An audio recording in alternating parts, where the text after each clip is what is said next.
One of the frequent criticisms of Dungeons & Dragons is that failing just isn't fun. And mechanically, that's true.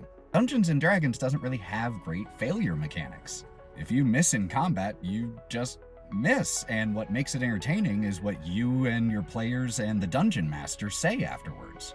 So how about a system that is actually fun when you fail? Introducing Heart. Heart is a player-facing system, which means that the GM never really rolls for enemies. Instead, when you fail or when you succeed with a cost, there is a cost.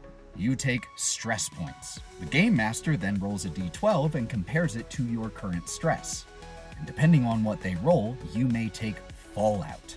And Heart specifically lists certain things that can happen when you take Fallout, and it depends on what type of Fallout you take, how you failed, what skill you were using when you failed. The fallout could be anything like you injure your hand, you lose an important item, maybe you're exiled from an entire community, or maybe you just die.